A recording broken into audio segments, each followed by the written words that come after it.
በስመ አብ ወወልድ ወመንፈስ ቅዱስ አሐዱ አምላክ አሜን። በመላው ዓለም የምትኖሩ የልዑል እግዚአብሔር ቤተሰቦች በኃያሉ በአምላካችን በመድኃኔ ዓለም ስም በወላዲተ አምላክ ድንግል ማርያም ቃል ኪዳን በያላችሁበት ሰላም እግዚአብሔር ይድረሳችሁ። እንደምን ዋላችሁ? እንደምን አደራችሁ? እንደምን ሰነበታችሁ?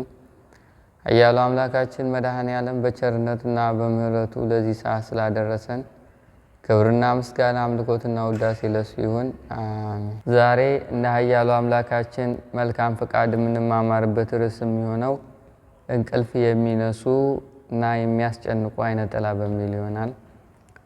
ጉባኤያችንን በቸርነቱና በምሕረቱ ይባርክልን፣ አሜን። ወደ ትምህርታችን ከመሄዳችን በፊት እንደተለመደው ያው መናፍስቶቹ ወደ ኋላ ስለሚጎቱቱና አዚም ስለሚጥሉ እኛ ደግሞ በየጊዜው እናስታውሳቸዋለን። የኪዳነ ምሕረት ዓመታዊ ክብረ በዓል አለ። ለበዓሉ የሚሆን ዝክርም ለጎደለውም መሙሊያም የሚሆን እያሰባሰብን ነው እና በቻላችሁት መጠን የበረከቱ ተሳታፊ እንድትሆኑ በተለመደው አካውንት ሰብስበን ዓመታዊ በዓሏን እንዘክርላታለን ማለት ነው። መብርሃን በእናትነት ፍቅሯ የበረከቱ ስራ ታስፈጽመን፣ አሜን።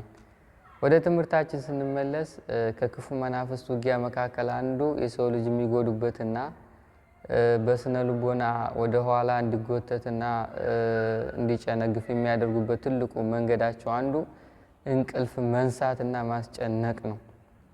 እንቅልፍ መንሳት ያው ሰላም መንሳት ነው። የአእምሮ እርጋታን ማሳጣት ነው። ጤናህን መንሳት ነው።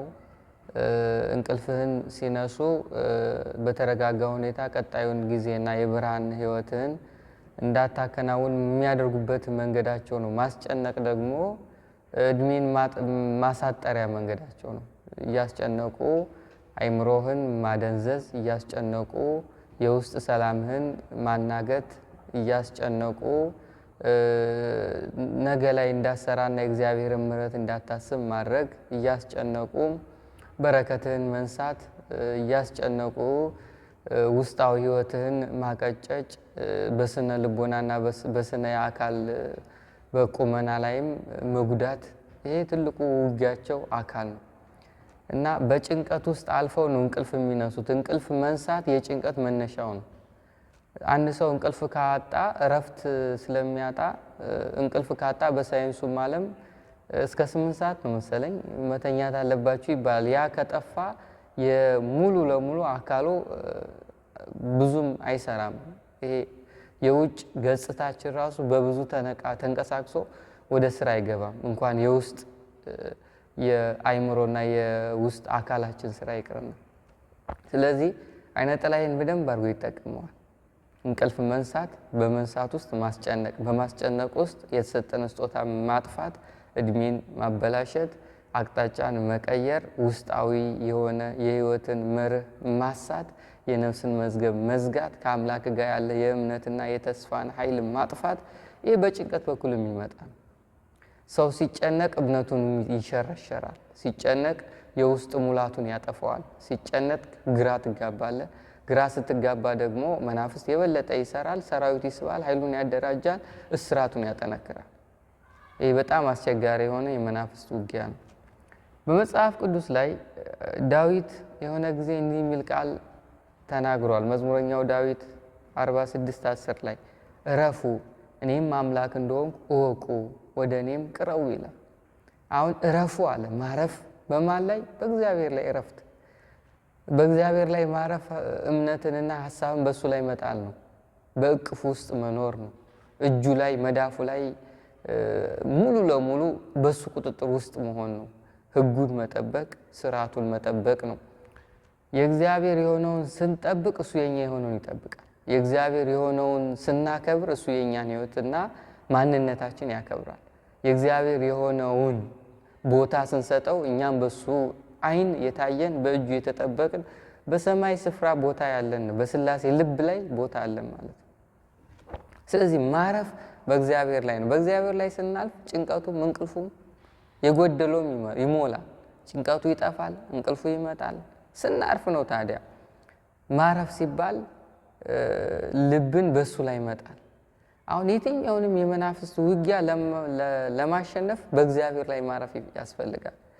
በእግዚአብሔር ላይ ማረፍ ስንል እምነትን፣ ሙሉነትን፣ ሐሳብን፣ የልብ ሙላትን በሱ ላይ መጣል ነው። በሱ ላይ ስንጥለው ደግሞ ለሱ ጊዜ ይኖረናል። ጊዜ ስንሰጠው የኛን ጊዜ ይባርክልናል። ልቦናችንን አነሳስተን የአምልኮትን ሰዓት ስናሰፋ እሱ ደግሞ የውስጥ ጭንቀታችንን የውስጥ ሰላማችን ይጠብቃል። መድኃኔ ዓለም ትልቁ ለልጆቹ የሚሰጠው ስጦታ የውስጥ ሰላም ከሀብት ከንብረት ከውጭ ሙላት ይልቅ ውስጥህን መጠበቁ ትልቁ ስጦታው ነው። እሱም የመንፈስ ቅዱስ ኃይልና ስራ ሲጀምር ነው። እግዚአብሔር ስራ ሲጀምር ውስጥን ይይዝላል። የመንፈስ ቅዱስ ሙላት ሲጀምር ልብን ይይዛል። ምንም ነገር ሳይኖር አትጨነቅም። ባዶ ነህ እኮ እጅ ላይ ምንም የለም። ብዙ የጎደሉ ነገሮች አሉ፣ ያልተሳካለ ነገር ግን አትጨነቅም። ይሄ የሱ ሙላት ነው። በባዶ ምንም እንዳትጨነቅ ያደርጋል። ምንም ሳይኖር ምንም እንዳታዝን ያደርጋል ማለት ነው። ይሄ የመንፈስ ቅዱስ ሙላትና የእግዚአብሔር ስጦታ የሆነ የውስጥ ሰላምን መጠበቅ የሚመጣው በሱ ላይ ስናርፍ ነው። እረፉ፣ የእረፍት ጊዜ ነው። በእግዚአብሔር ላይ ማረፍ፣ በአምልኮት ማረፍ፣ በጸሎት ማረፍ፣ በቅዱስ ቁርባን ማረፍ፣ በእንባ ማረፍ፣ በሕጉና በትእዛዙ ላይ ማረፍ፣ እግዚአብሔርን ተስፋ ማድረግ፣ ለየትኛውም ጥያቄ ለሆነብን ጉዳይ ላይ ምላሹን ከእግዚአብሔር መፈለግ፣ ሌሎች አማራጮችን አለመውሰድ፣ ፈቃዱን ጠይቆ መኖር፣ በፈቃዱ ላይ የተመሰረተ ሕይወትን መያዝ፣ ይሄ ማረፍ ነው። በረፉ ረፉ። ከዛስ እኔም አምላክ እንደሆንኩ እወቁ። ይሄ ማለት ሁሉም ይቻለኛል ነው። ሁሉም ማድረግ እችላለሁ። ሁሉም ነገር በእግዚአብሔር ፊት ይቻላል። እኛ ጋር ተራራ የሆነብን ነገር፣ የገሰፈብን ነገር፣ የማይገፋ የሆነ ነገር በእግዚአብሔር ፊት ኢምንት ነው። በሱ አይን ምንም ነው። ስለዚህ ሁሉን በሚያደርግ አምላክ ላይ ማረፍ ከብዙ የመናፍስት ፈተናም የስጋም ፈተናም የእኛም ባህሪ ፈተናም ዓለምና ጊዜ ከሚያመጣብን ፈተናም ማምለጫ መንገድ ነው ማለት ነው። ማቴዎስ 11:28 ላይ የማቴዎስ ወንጌል ምዕራፍ 11 ቁጥር 28 ላይ እናንተ ደካሞች ሸክማችሁ የከበደ ሁሉ ወደ እኔ ኑ ይላል። አያችሁ፣ ደካሞች ይለናል። የሰው ልጅ ባህሪ ደካማ ነው። አንድ ነገር ተስፋ ያደርጋል። ያ ተስፋ ሲያጣ ሙሉ ለሙሉ ቁጭ የሚል ሰው ልጅ ደካማ ነው። የሆነ ነገር ላይ ተስፋውን ይጥላል። ያ ነገር ሲሸረሸርበት ሙሉ ለሙሉ ተስፋ ይቆርጣል። ስለዚህ እናንተ ደካሞች ምን አለ? ወደ እኔ ኑ፣ ሸክማችሁ የከበደ የዓለም ሸክም፣ የኑሮ ሸክም፣ የመናፍስት ሸክም፣ የሐሳብ አለመሙላት ሸክም፣ ይህ ሁሉ የከበዳችሁ ወደ እኔ ኑ፣ እኔ ምን እላችኋለሁ? አሳርፋችኋለሁ። በመናፍስት ፈተናና ውጊያ ውስጥ እኔ ሞላላችኋለሁ። በስጋ ፍላጎት እሱ ይሞላል። በጥያቄዎቻችን መልስ ያመጣል። ለየትኛውም ነገር ሙላት ነው እሱ።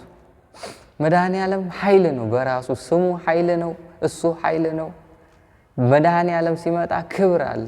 መድኃኔ ዓለም ሲመጣ ዲያብሎስ ይሸሻል። መድኃኔ ዓለም ሲመጣ የክፉ መናፍስት ቀዳዳዎች በሙሉ ይዘጋሉ። መድኃኔ ዓለም ፊት ስንቀርብ ፊታችን ይበራል፣ ውስጣችን ሙሉ ይሆናል፣ ሐሳባችን ብሩህ ይሆናል። የመናፍስት አዚምነት ይነሳል። በህይወት ላይም በኑሮ ላይም በበረከታችን ላይ የሚያጠላው አይነት ጥራው በሙሉ ይነሳል። ወደ መድኃኔ ዓለም ስንቀርብ ማለት ነው። እዚህ ምን አለ? ወደ እኔ ቅረቡ ይላል። የኛ ድርሻ ወደሱ መቅረብ ነው። ወደሱ መቅረብ። ከዛ እኔ ምን እላችኋለሁ? አሳርፋችኋለሁ። የመድኃኔ ዓለም ማሳረፍ ጊዜያዊ አይደለም፣ ዘለቄታዊ ነው። የመድኃኔ ዓለም ማሳረፍ እንደ ዓለም ሆይሆይታ የበዛበት አይደለም፣ ከውስጥ ጀምሮ መላ ህይወትን የሚይዝ ነው። የመድኃኔ ዓለም ማሳረፍ ክብር የተሞላበት ነው። ንግግርህም ህይወትህም ኑሮህም በሌላው ዘንድ የተከበረ ይሆናል። መድኃኔ ዓለም ሲያሳርፍ ህይወት ትጥማለች።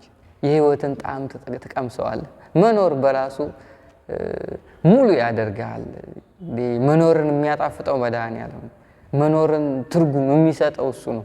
እሱ ሲባርክ ነው ሁሉም ነገር ሙሉ የሚሆነው። ስለዚህ ወደ እኔ ምን በሉ? ኑ ቅረቡ። ከዛ ምን እላችኋለሁ? አሳርፋችኋለሁ። አዎ ሸክማችን ብዙ ነው። ዓለም የምጭንብን ሸክም አለ። ክፉ ሰዎች የሚጭኑብን ሸክም አለ። ዲያብሎስ የሚጭንብን ሸክም አለ። የኛ መጥፎ ባህሪ ያሳለፍናቸው ኑሮዎች በራሱ ለኛ ጠላት ናቸው።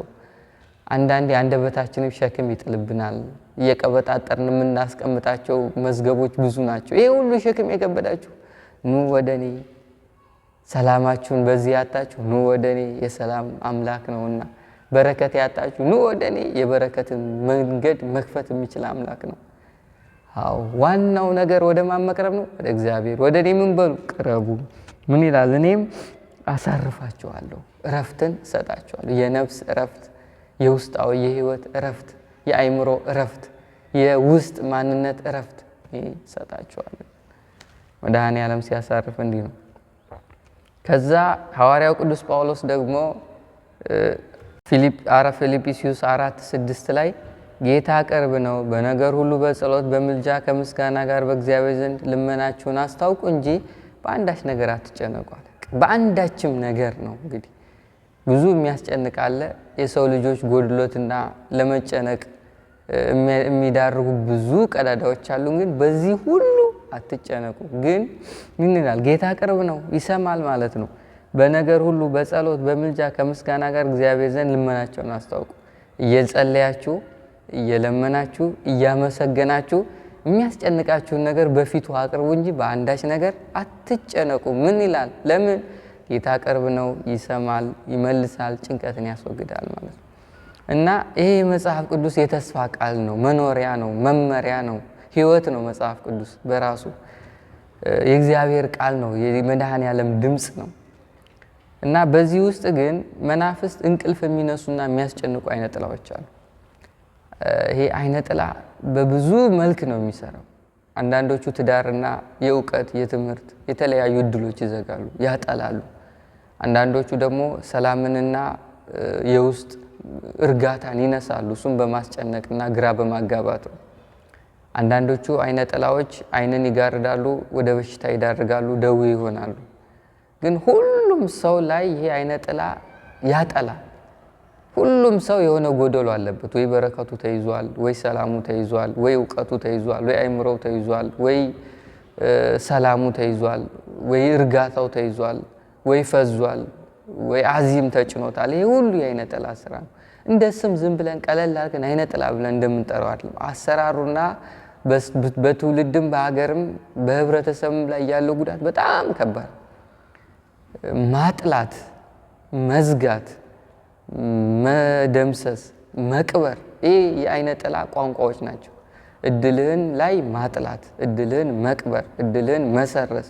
እድል ከተወሰደ ቀፎ ማድረግ፣ ቀፎ ነው የሚያደርግ እና ቀላል አይደለም። አይነ ጥላ እያልን ዝም ብለን ስንጠራው ቀላል እንዳይመስለን። ብዙ ነገሮች ያሳጣል፣ ብዙ ነገሮችን ያጠፋል፣ ብዙ የሱ ባህሪያቶችን ያዋርሳል። ተክለቁመና ላይ በሰባዊ እንቅስቃሴ በተክለቁመና ብቻ እንድትራመድ ነው እንጂ የሚያደርግ ህይወት የሚለው ነገር ላይ ያደበዝዝባል። የሆነ ግርዶሽ አለ። ለዛ ነው ሁላችንም ተራ በተራ እንደተወለድን ሁሉ ተራ በተራ መሰቃየት፣ ተራ በተራ ማጣት፣ ተራ በተራ ማልቀስ፣ በደዌና በበሽታ መመታት እድላችን የሆነው ይሄ አይነ ጥላው። ስለዚህ አይነ ጥላ እንቅልፍ ሲነሳ አንድ አይምሮ ላይ ተቀምጦ ነው።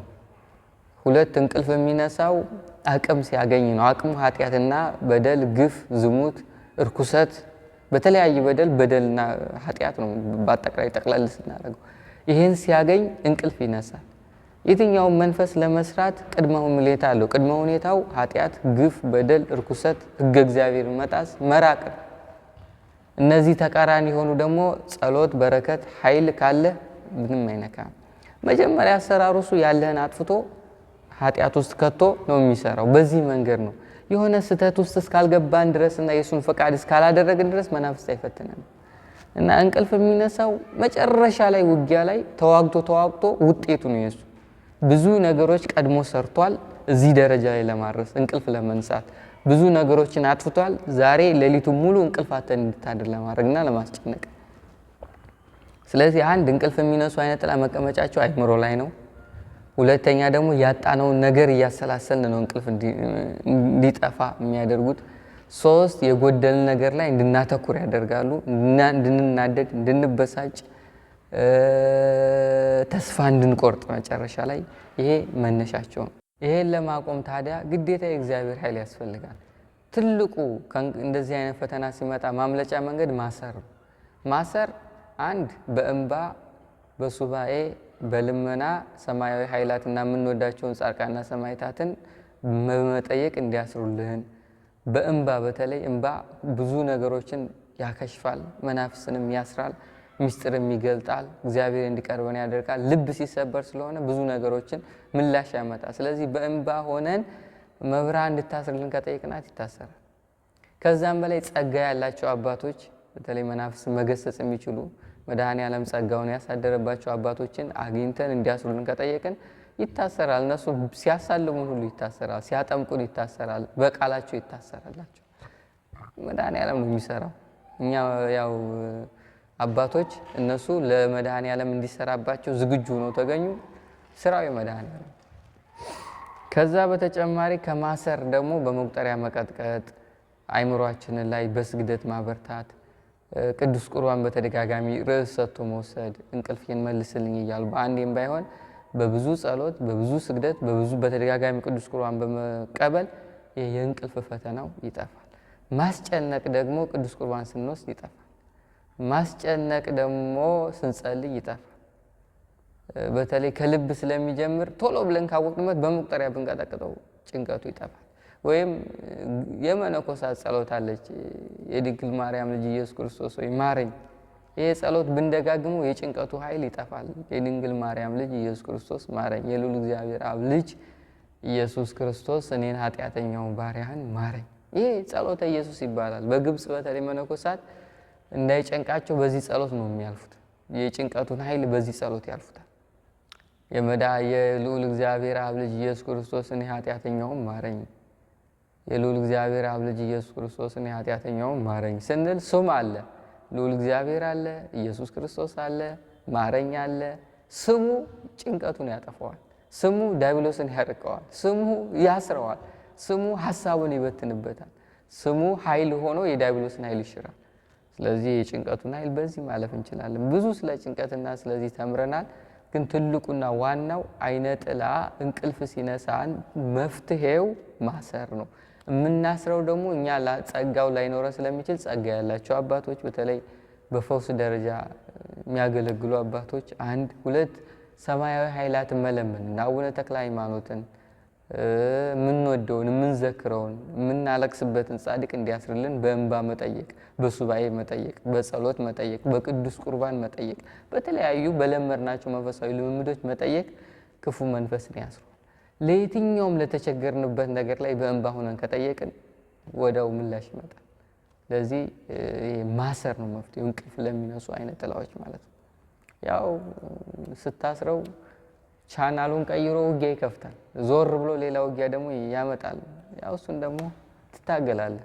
ግን ይሄ ውስጣዊ ሰላምህንም አቅምህንም ሰውነትህንም ተክለቁመናህንም ስለሚጎዳ መታሰር አለ። ይሄ አቅምህንም ሰላምህንም ተክለቁመናህንም ስለሚጎዳ መታሰር አለበት እና በርቱ። እግዚአብሔር ያበርታችሁ፣ ክፉን ኃይል ይሰርላችሁ፣ ለመንግስቱ ያብቃን። አሜን። ወስብሐት ለእግዚአብሔር።